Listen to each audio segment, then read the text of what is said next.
Hello everyone.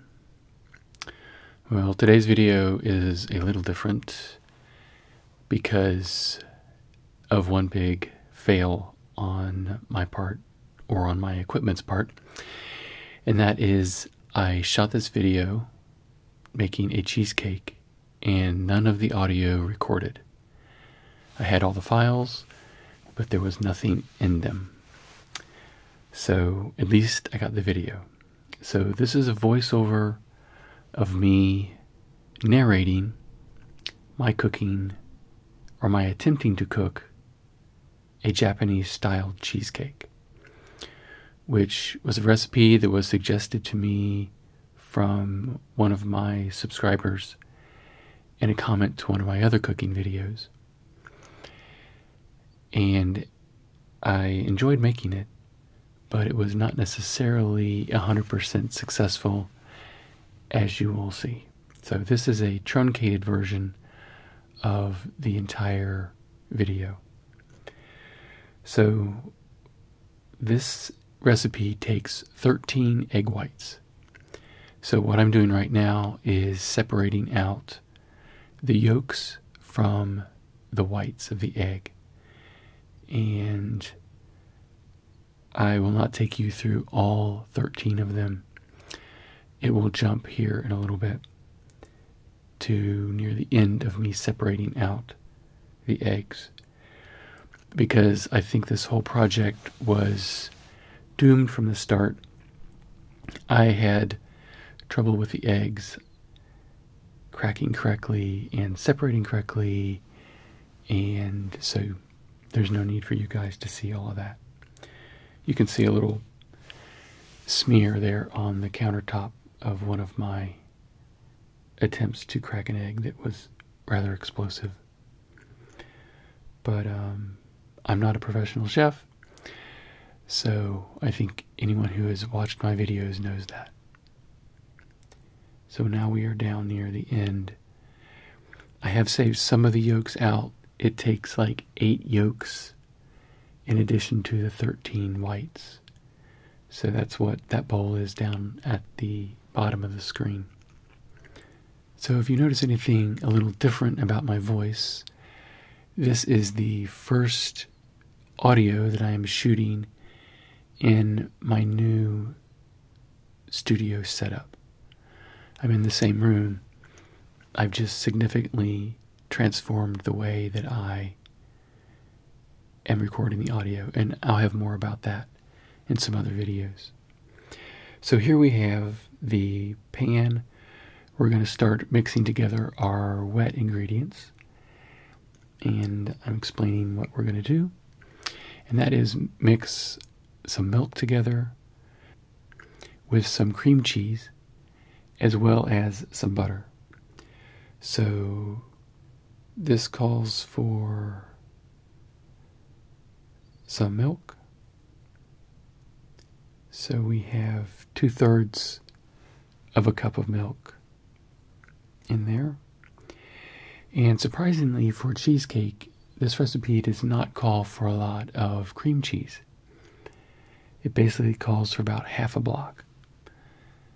So I've chopped mine up into quarters here, and I'm going to put half of it in, and then move on to putting in the butter, which it calls for practically an entire stick. So I've taken just a little bit out of the end. I think it was 7 tablespoons is what it called for. So now what we do is we just melt all of that together. So I've turned the heat up to about medium, and I just stir it, cutting up some of the cream cheese with my spatula there, and scraping it off on the sides. The butter obviously melted faster than anything else, so I just kept stirring it till it was smooth and creamy, and that was the goal. This was the cheesecake flavor, I guess. As you'll see later on, I'm not sure if the problems I had with this were because of the recipe or because of something that I did wrong. So if you're watching this and cringing, knowing that I messed up some step, I am completely willing to hear that in the comments, as long as you tell me nicely. I mean, I followed all the directions as best I could. I think I got it all right. But obviously, either the recipe was incomplete. I can't even remember what website I got it off of. I was going to link down to it in the description, but I would not want you guys to have to recreate what I did. But I enjoyed making it. So here I'm whisking the ingredients all together now that they've melted, kind of getting them to combine really well. Turning down the heat because I don't want to burn the milk. I just want to make it all really well combined. So, and it's a shame that the audio didn't turn out, because I got some really cool, or I was thinking I was getting some really cool sounds, especially from some of the packaging and some of the whisking and cracking the eggs and stuff like that. But I will figure out what is wrong with my portable microphone so that that won't happen again. So here it is all combined. And now I'm getting ready to put together my dry ingredients, which it calls for some flour and some cornstarch. So we're going to get our flour here, and to make sure that we don't have any lumps, we're going to sift our flour.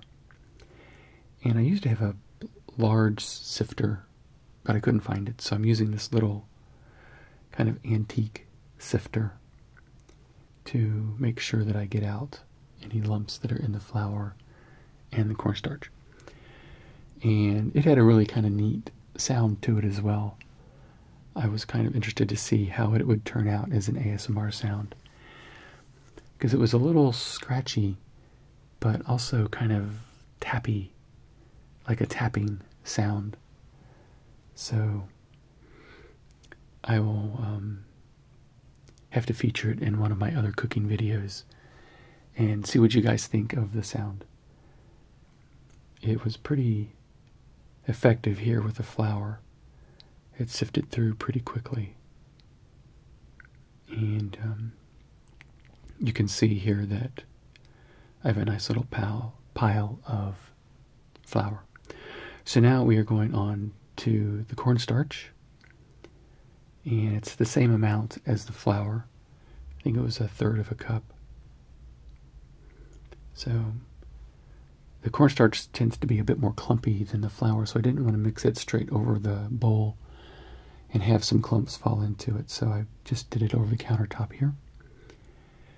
And because it is so clumpy, it doesn't want to necessarily come out really well. But eventually we get there. And we have our cornstarch ready to sift into our flour. So we dump it in here. Tap, tap, tap. Tap, tap, tap. Tap, tap, tap. Sift, sift, sift. Sift, sift, sift. Sift, sift, sift. So I jump cut there to cut down on the tedium of sifting cornstarch. So there's our dry ingredients. Now we are going to mix them with our wet ingredients and make our batter. So that's where the egg yolks come in. It's about approximately 8 egg yolks. Some of them broke, but I think I got about 8 in there. And then we're going to mix in a little bit at a time, mix in the dry ingredients. So get my whisk, break up the eggs. I want to beat the egg yolks until they're smooth. So this is kind of like making scrambled eggs at this point. If I can get the camera to focus on the action, there we go. So the yolks are whipped up till they're smooth. And then, oh, we add some more of the wet ingredients. We're going to add in the milk and cheese. We're going to add in the milk and the butter and the cream cheese that has cooled on the top of the stove so that we're not cooking the egg yolks by putting in the hot ingredients. So there's probably about a half hour between when I made the milk mixture and when I poured it into the yolks. So it had plenty of time to cool down. And again, we're doing it just a little bit at a time to incorporate everything in together. I'm doing a very awkward crossing my arms position to pour the batter in towards the camera. I think being left-handed is kind of a disadvantage in this setup. If the kitchen was flipped and I had room on the other side of the stove to put the camera, it would probably be a lot better as far as you being able to see me pour into containers, but I try to work around that a little bit. Okay, so now we've got all of that mixed together. Now it's time to combine our dry ingredients into the wet ingredients. And again, we're going to do that a little bit at a time. I think I decide to mix up the cornstarch and the flour together so that they are combining at the same time into the egg yolks. So once again, a little bit at a time because we don't want any lumps to appear in our batter. We don't want any lumps or bumps or anything else to disturb our batter. We want a better batter. But in this case, we did not get it. So, little by little, scraping down the sides, putting in a little bit more.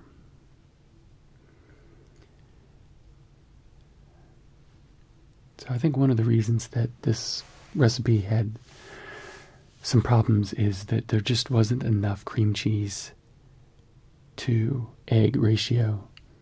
This has a lot of egg in it, and as you'll see in the final product, that the egg was the main problem. But we did manage to make a super smooth batter that doesn't have any lumps in it. So I was very happy with that. So more whisking. It's a nice pretty light yellow color. So our next step is going to be with all of those 13 egg whites that we separated out. And we are going to be mixing them together and fluffing them up. There's nothing like a mixing montage, so I'm going to compress probably about 15 minutes of using the mixer on these. Compress it down to just a minute or two. So I always like using this mixer to do things like this, either beating egg whites or beating heavy cream, making it transform into something completely different than what it originally was by just basically putting millions and millions of tiny air bubbles into it. So once we have the egg whites beaten and we're getting some nice soft peaks on the egg whites, we add in some sugar and continue to beat them and mix in the sugar until we have a pretty stiff peaks that are coming off of our egg whites. I guess this would be like a meringue, I think. Technically it's called a meringue. So here you can see beautiful white fluffy meringue that we made. And 13 egg whites makes quite a bit of it. So basically we have incorporated a gigantic amount of air now, and we're going to combine that air into our batter. So after seeing how much egg whites I had, I got a bigger bowl and transferred everything into it. Okay, so now it is time to add in our egg whites. So I'm going to slowly add them in, just like I've added other ingredients in, a little bit at a time. And it says to fold in the egg whites. This may be one of the other places in the recipe where I messed up. I tried to be gentle and slowly incorporate this air mixture into the batter, but I'm not quite sure if I did it correctly. I didn't mix it vigorously. I just kind of gently mixed it back and forth, making sure to keep as much of the egg whites intact as I could. So, again, if you see a problem with what I'm doing, please let me know.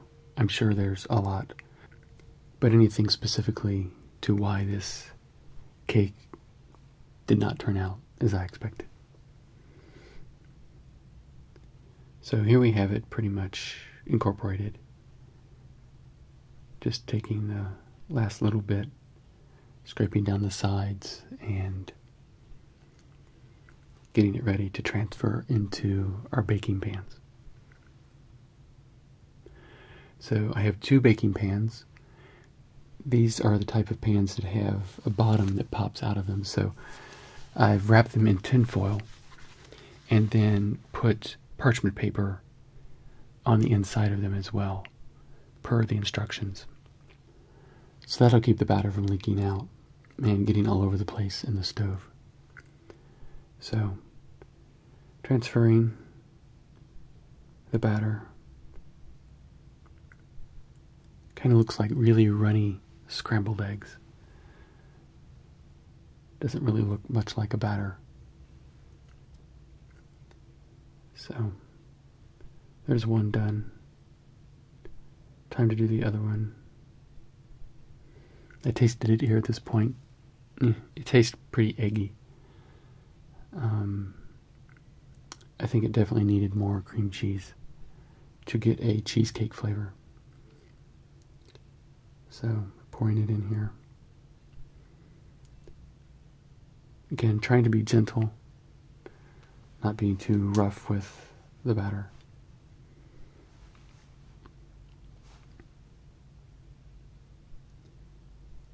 Very close-up shot of the bowl there.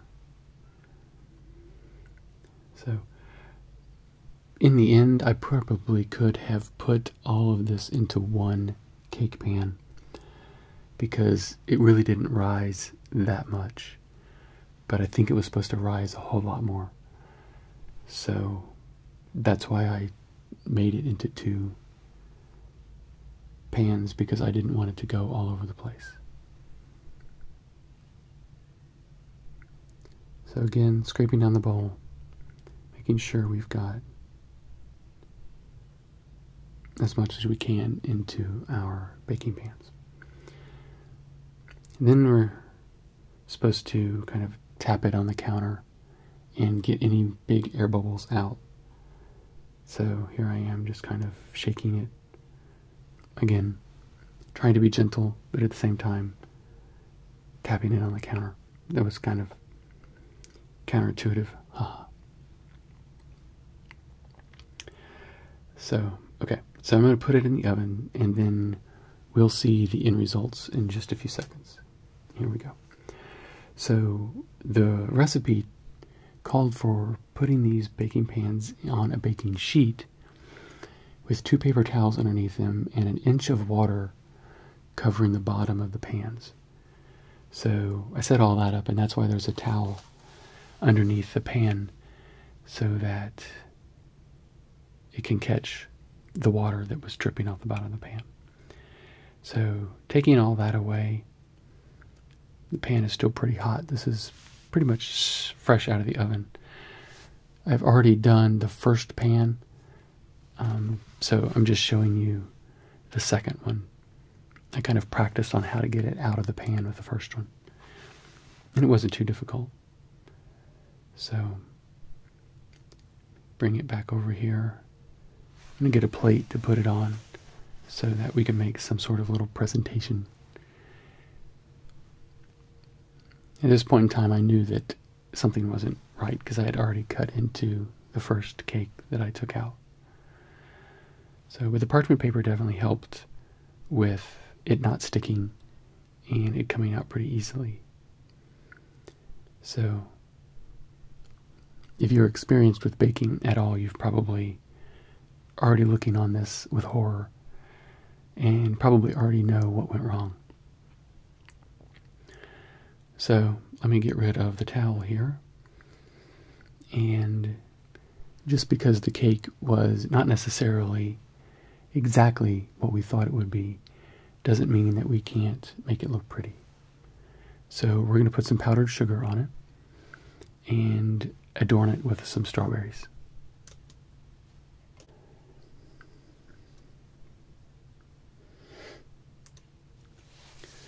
So once again, our little sifter is making an appearance, making sure that there is no lumps in our powdered sugar.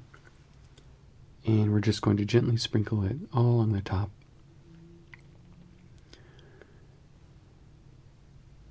It does look quite beautiful. It has a nice golden brown on top. And it came out of the pan very easily. Sometimes I have difficulty with that in some of my recipes. So this was a little bit unusual for me because most of my recipes taste great, or at least taste like they should, but they don't necessarily look all that great. This one was the opposite. It looked really nice, especially once we have a nice coating of powdered sugar on it. But the cake itself leaves a lot to be desired. So here we have a nice snowy coat of sugar, and we have some strawberries. So we're going to put 3 strawberries right in the middle and make a little presentation of our cake. So, ta-da! There you go. So let's cut into this, and I'll show you exactly what the problem was. Besides not rising nearly as high as I think it should have. This cake is part cake, and as you'll see here in a second, this cake is also part omelet. It has separated, and we have this nice cakey layer on top, but then running along the bottom, we have this layer of what is basically unsalted egg. And so it's like a well-cooked omelet. And the taste is very strong with egg. So there's not any hint of cream cheese or anything like that. I hope you've enjoyed watching me attempt to cook. Please subscribe to my channel. And also, head over to my Patreon page, and I have a lot of information there about my new setup. If you want to see where I'm standing now and the equipment that I'm using, head on over there and become a patron, and you can find out all about the future plans I have for this channel and for my patrons. So, thanks guys. I'll see you in my next video, and I hope that it will be not so much of a fail. Bye.